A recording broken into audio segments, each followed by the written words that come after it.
Lingiari. Thank you, Mr Deputy Speaker. Mr Deputy Speaker, the seat of Lingiari is probably unique in this place, in the sense that, well, it is unique in this place, clearly, but in the sense that the trucking industry is the lifeblood of the community. Whether you're talking about live cattle exports, the mining industry, servicing Aboriginal communities, the tourism industry, without the trucking industry, the place would stop to a dead halt. And I've spoken about the trucking industry in the Northern Territory and across Australia previously in this place, and I've indicated very strongly my support for the work they do. Not only those people who are employed, but those as employees of major trucking companies, but also the owner-drivers. And indeed, I was involved in a debate in this place in 2006 in which I read about from a transport workers' submission to an inquiry. And that submission of the transport workers said, owner-drivers are single vehicle operations, the vast majority of which perform work exclusively for a single transport operator principal contractor. Owner-drivers are often highly dependent upon those with whom they contract. Owner-drivers are price takers in the marketplace. This dependence leads to an inequality of bargaining power and the associated potential for exploitation.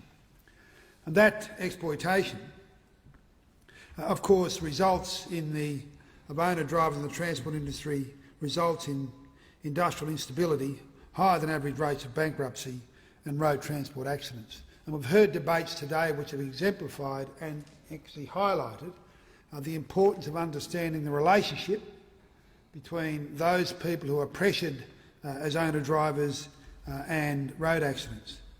But we should not oppose, and we do not oppose, this particular bill, because this is what the Transport Workers Union and others are seeking to do, to have this order delayed, delay its implementation, to allow people to discuss the significant number of issues that need to be talked about.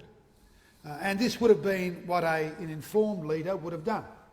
Instead of rushing to judgment about the tribunal itself and abolishing it, come into this place and say, let's have a discussion about how we can defer the implementation of the order and sit down with the trucking industry, all of its participants, the owner-drivers, the TWU, the major trucking companies, ACCI, you name them, the Road Transport Federation, all those people who are involved in the trucking industry, to discuss those issues.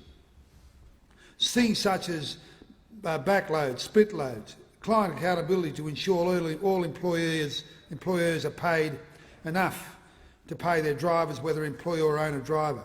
Rise and fall formula to deal with fluctuations in fuel price. Maximum 30-day payments for all transport operators. These are very important things that need to be discussed.